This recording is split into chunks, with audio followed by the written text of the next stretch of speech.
welcome you to the West Coast Conference this week. It is presented by Geico, and we come to you today from Stockton, California. We're at the Spanos Center on the campus of the University of Pacific. Our game of the week, the Gonzaga Bulldogs and the hometown Pacific Tigers. And hi again, everybody. Barry Tompkins once more with my partner, Casey Jacobson. Casey, I like this game for one big reason today, and that is that both these teams come off an emotional game, but for different reasons. Gonzaga losing down in Moraga to St. Mary's. Pacific getting an emotional win against Portland. Two teams going in opposite directions right now. Yeah, I think Pacific, along with St. Mary's, is probably the most surprising team in the entire WCC. We didn't expect much from the Tigers. They come into this game 4-4 and looking for a huge win today against Gonzaga. You mentioned Gonzaga. They come in after a loss, so I expect a really angry pack of Bulldogs here at the Spanos Center. And they haven't lost here since 1976 in the city of Stockton. That's a long, dry spell. Let's take a look at some of the news and notes from around and about the West Coast Conference. And, of course, we begin with that game at Moraga. Barry, this game lived up to the hype and then some. These are the two top teams in the conference, and I thought both played well. The Zags, they led by 15 in the second half. They shot 59% on the road, and they out-rebounded the Gales, but still lost. Credit St. Mary's for toughness and grit coming from behind. Absolutely. You and I have been talking about Pepperdine all year long. They were picked sometimes in the top three of the West Coast Conference in the preseason, and they struggled a little bit, couldn't quite find their footing. All of a sudden, they seem headed in the right direction. This is not a surprise to me. This is a veteran-laden team.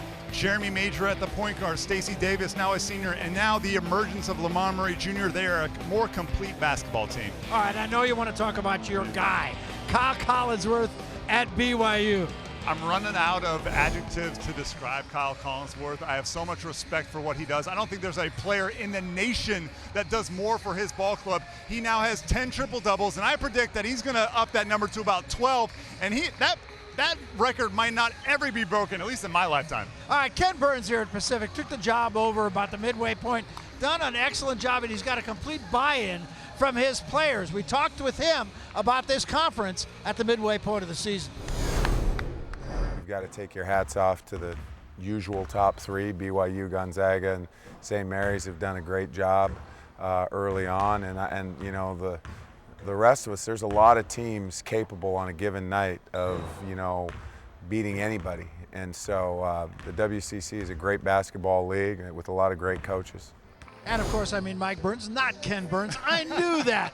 Let's do a little true or false here. Let's do it. True or false? The St. Mary's Gales win the West Coast Conference. Ooh, this is tough. I know St. Mary's leads the conference right now with only one loss, but I'm saying this is false. I think Gonzaga is still the team to beat, and I'll give you three reasons why. They have the best player in the conference in Kyle Wiltshire. Next, they're the most physical and aggressive defensive team, and their backcourt is improving. And third, certainly not the last reason why, Mark Few has coached Gonzaga for 17 years. Not one time has his team lost 3 or more games. Right now they stand at only 2 losses. I still believe in them. All right, you talked about Kyle Wiltshire. I think it's pretty much a given, the most valuable player in the West Coast Conference. So who's number 2? True or false? Domantas Sabonis. Yeah, I know Kyle Collinsworth is looking at me right now, and he's like, Casey, are you going to give me some love, the love I deserve? And I'm sorry, Kyle, but I'm going to have to go true on this one. Domantas Sabonis, with the loss of Shemet Karnowski for this Gonzaga team, he's really upped his game. He's averaging a double-double, and he's likely going to be a top 10 NBA draft pick this summer. That's why I think this is true. All right, that sets the scene for us here in Stockton. When we come back, we'll take you right back to the studio. The West Coast Conference this week, presented by Geico, continues. See, you and I take pictures. We take it together. Those guys, egos, running wild, rampant.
Welcome back to WCC This Week, presented by Geico. In Los Angeles, I'm Kelly Tennant alongside the coach, Dave Miller. Hey, Coach. I can't wait for your highlights. I know. It's time to get to those highlights from earlier this week. And we start with a big one. It's Gonzaga and St. Mary's. Both teams 6-1 in conference play, fighting for first place. Early on, Stefan Gonzalez on the run.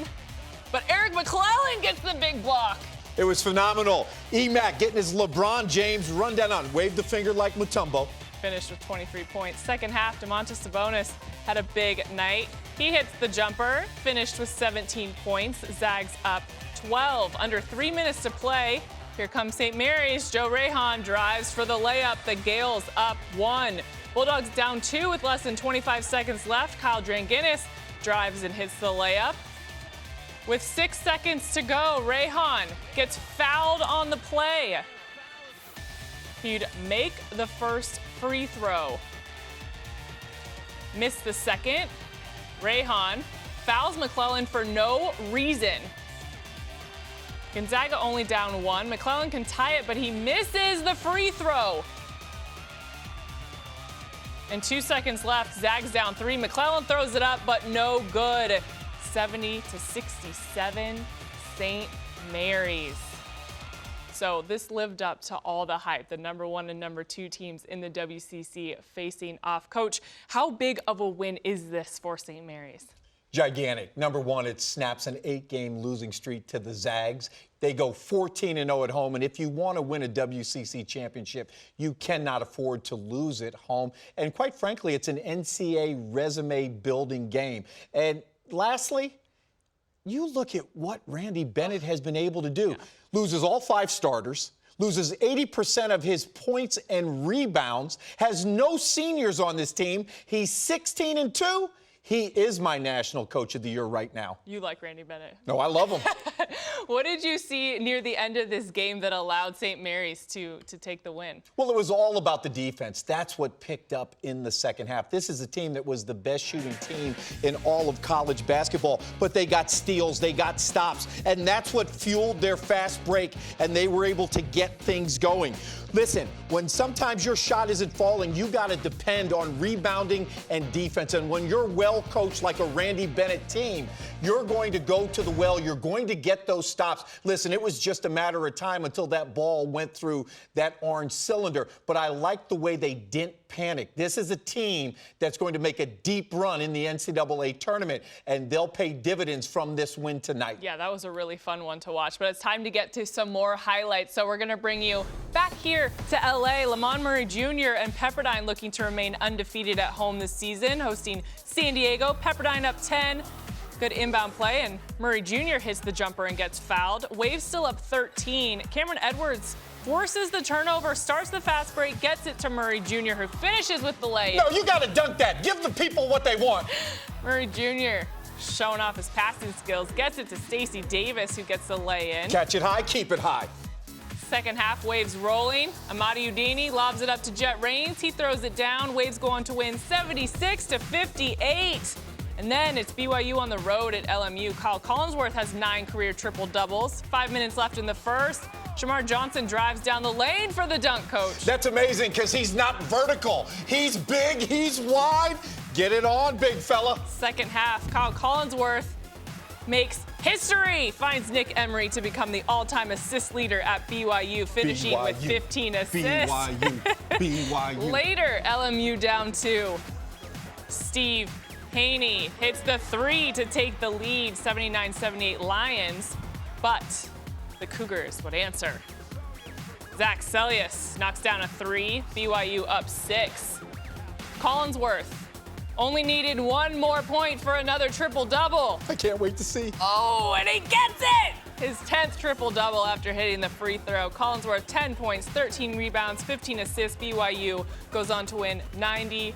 I think that's my favorite highlight of the night, watching Collinsworth pick up his 10th career triple-double. How important has he been, and what has he done for this program? Well, it's huge. I don't know if there's one single player on the entire West Coast that impacts his team as much as Collinsworth does. At 6'6", he loves to push it. He distributes with the best. He can score inside with his length. He's a Swiss Army knife. He does so many things well for this BYU team. He's tough. He's rugged. He's a coach on the floor. And because of his Mormon mission, he really takes the role of Dave Rose on the court. There's not a scenario that he doesn't see that he can't get his team through. Take the triple doubles away. He is just a joy to watch because he plays the right way, and he gets those triple doubles because he does it the Dave Rose way. Yes, I'm giving you the triple doubles back. You can take those. Okay, let's get back to some more highlights. It's Jared Brownridge and Santa Clara taking on USF. First half, Brownridge came out red hot, scoring Santa Clara's first 15 points, all threes. He was hotter than a South Central summer. Can I get a yay? All those threes. 3 threes to start the game. Pick it up in the second half. USF up 3. Devin Watson gets it beyond the three-point line. He creates space and hits the three and gets fouled. USF goes up 7 after the made free throw. USF up 7. Tim Dirksen gets it down low. He gets the reverse layup to go, gets fouled, but would not make the free throw. USF up 9. Oche Ufebu with the shot and makes the jumper. 21 points for Ufebu, and USF would go on to win 74-61. All right, it's Portland and Pacific. Alec Wintering and the Pilots looking for their first WCC road win. Pilots down 9. Wintering drives, gets this circus shot to go, and he gets fouled. Is this the WCC or the Rucker League in New York City? Second half, Tigers up 9. Ray Bowles lobs it up to Sammy Elaraki, throws down the monster dunk.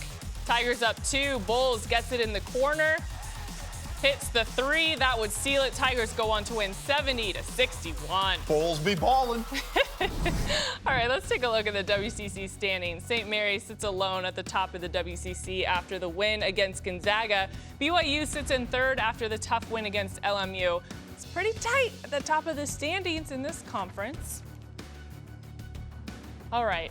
So it's the best part of the show. Let's be serious. It's time for this week's edition of Player versus Coach, where Coach Miller and Chris McGee quiz our favorite players and coaches from the WCC on one another. Today we have Gonzaga head coach Mark Few facing off against senior Kyle Wilcher. Take a look.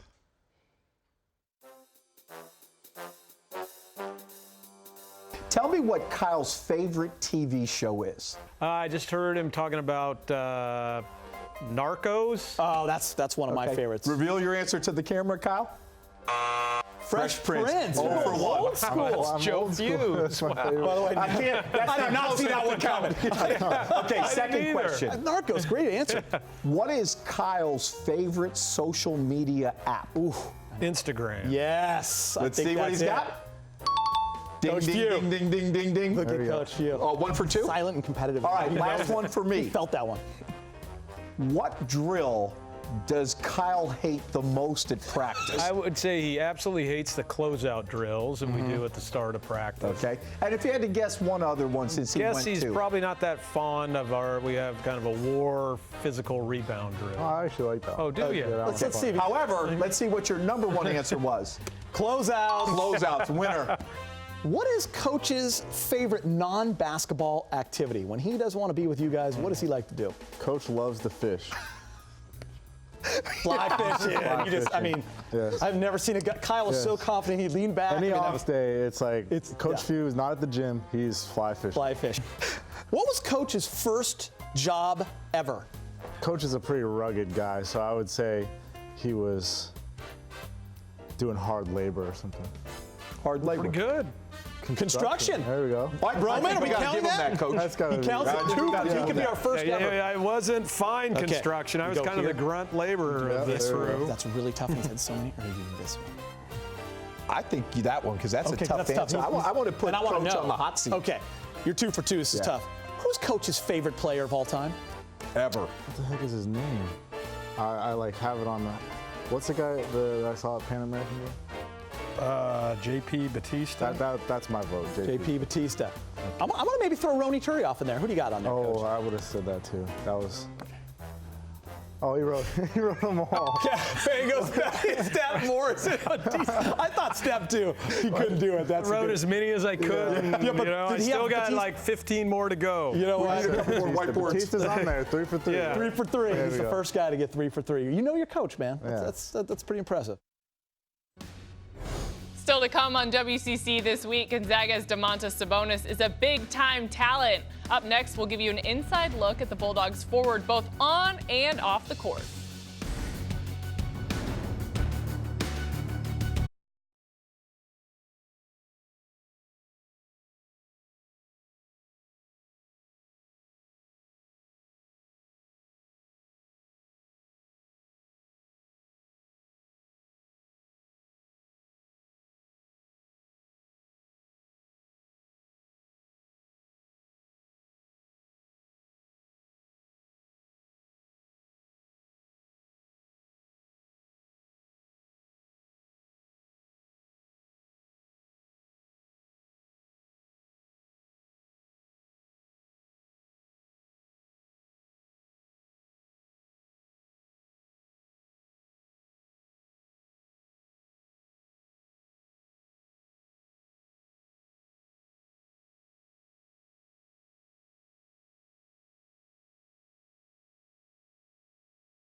Time for our WCC Player of the Week. It's Jock Landale from St. Mary's. In last week's win against Pacific, the sophomore center went a perfect 7 for 7 from the field and scored a career-high 24 points to go along with 5 rebounds. He's the first St. Mary's player to win the WCC Player of the Week award this season. Sophomore forward Domantas Sabonis has been a big part of Gonzaga's success. As a freshman, he led the team in rebounding and field goal percentage. He also has an NBA pedigree. His father, Arvydas Sabonis, a longtime Portland Trailblazer, so Domantas knows what it takes to compete at the highest level. Here's Ezra Broder with the inside look at one of the WCC's most interesting players. It was supposed to be all about the big three this season. 7'1" Shemek Karnowski, 6'11" Domantas Sabonis, and 6'10" Kyle Wilcher. All of us three wanted to play together. We worked all summer together. We were really hyped and like into it to make this year happen. But just 5 games in, Karnowski went down with a season-ending back injury. The big three turned into a dynamic duo, and Sabonis became a starter. Getting an opportunity is one thing. Being prepared and taking advantage of it's a whole nother. He's one of the most diligent workers we've ever had, especially for a big guy. He's an every night guy. He's really put in a lot of work. Me and him go in the gym every night. We work hard, so it's not by accident. He puts in the time, and he deserves everything. The sophomore sensation is averaging almost 18 points and 11 rebounds per game and making more than 63% of the shots he takes. And more noticeably, Sabonis is the emotional leader of the Bulldogs. And how about that circus shot? The guy is just such a fierce competitor. He's kind of like our Energizer Bunny. When he makes a hyped play, he kind of gets us all going. He's got a warrior mentality. You know, he's one of those guys, when he gets in between the lines, he kind of does become a different person. I just like to celebrate my plays. I think it helps me get going, and especially my teammates. It pumps them up, and then I know if the teammates are pumped up, they're going to start playing better, defending better, playing harder. So I think overall it's just a positive thing. We've all seen the emotion he brings to every game, but when he steps off this court, he's a completely different person. Quiet, not very loud. Shy sometimes in public, but like around my friends, I'm a normal guy. His on the court versus off the court It's just two different personalities. I mean, people don't get to see the goofy young kid off the court that we do. So, but when he steps on that court between those lines, he just wants to win. When you watch like the Lithuanian national team play, every time they make a three, it's like somebody hits a home run. I mean, it's fist clenching, pumping, celebration from the bench, from the players. It's how they approach the game with a lot of emotion. And, you know, I definitely think he, you know, genetically has that. Basketball is very much a genetic thing. You may remember his dad, Arvydas Sabonis, a basketball Hall of Famer and considered one of the greatest international players of all time. There's always a little pressure because everyone's always comparing me to my dad, but I've learned to not think about it because it's impossible. There's only one person like my dad, and there will only be. And I've just learned to not listen to it, and if people do say stuff, it just motivates me in a positive way to carry on working harder. But at the end of the day, you know, I think he's just trying to create his own identity and create his own story. So what's his story? Right now, Sabonis is the spark that lights Gonzaga's fire. He's just an emotional player, and for him, he just gets so energized and so excited that it just is unleashed on the basketball court. For us, like, we love that because it gets us all going. I think that's just a trait that certain great competitors have. To have that level of emotion would be hard to sustain, you know, day in and day out. So, you know, to be able to channel it on game nights is something special. I love to win. I hate to lose, and just on the court, do whatever it takes to win, no matter what. For the WCC This Week, I'm Ezra Broder. Thank you, Ezra. Great job. Now let's take a look at today's games. Gonzaga versus Pacific is up next. San Diego takes on the LMU Lions at 3 o'clock. BYU is in Malibu taking on the Pepperdine Waves at 5 o'clock. And the late game is tonight at 8. Portland taking on St. Mary's. So, Coach, what are your keys to the game this week, Gonzaga versus Pacific? Well, KT, it's all about pain in the lane. Can Ella Rocky guard Sabonis one-on-one? If not, I want Pacific then to go to a zone. They've got to show that they can clog up the middle and let the Gonzaga guards beat them. But it's got to be one and done. A contested shot, block out, rebound, and then go down and run your stuff. If they can do that, they'll have a chance to make some history because the Zags are going to be revved up. They are. To get back on that winning track. Yeah, they're going to want that really badly. All right, that's it for me and Coach. We'll get you back to the Alex G. Spano Center after the break.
Well, they're fired up here at the Spano Center in Stockton for our game of the week, Gonzaga and Pacific. Gonzaga always draws a big crowd wherever they go, and it's a big game, of course, for the home team whenever Gonzaga comes and visits. Take a look at our game of the week schedule as we look beyond this week. We'll be in San Diego next week. LMU playing a lot better now. Almost came away with a win the other night against BYU. Pacific will be at BYU. That's always a tough task.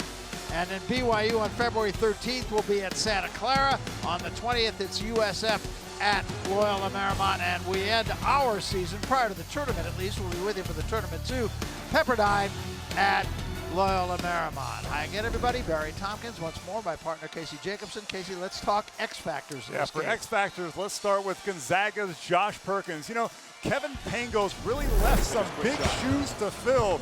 But I think the present and the future for the Zags looks really bright with this redshirt freshman. He's third on the team in scoring. He shoots at a high percentage, but most importantly, he's an intelligent creator. In his last 4 games, Perkins has 22 assists to only 5 turnovers. And for Pacific, my X factor is Alec Cobre. He's only 6'2" and he's really skinny, but like a cobra, this kid is really lethal and can change a game with his 3-point shot. Cobre shooting 46% from long range. He's the best on the team, but he's also a perfect 21 for 21 from the free throw line. They need a big night from Alec Cobre. No question about that. It's going to be a team effort if Pacific is going to get any business done. They're very deep team. Gonzaga, on the other hand, really playing only 8 guys, pretty short rotation. Yeah, with the injury to Karnowski, yeah, they've had to tighten up their rotation a little bit, and they're playing Kyle Wilcher and Domantas Sabonis really heavy minutes. Let's see if that has a toll on them from now going forward into WCC play. Yeah, and I think it's going to be incumbent for Pacific to hang around. I mean, we always talk about good finishers in boxing. Gonzaga's a good finisher in basketball. They are. They've struggled to close out some teams lately, but if I know anything about this Pacific team, they're tough, gritty, and they want to slow down the tempo today, Barry. Yeah, I think it's going to be an interesting game. We are at the Spanos Center, our game of the week. The Gonzaga Bulldogs, the hometown Pacific Tigers, trying to make it 2 in a row, and a first win in Stockton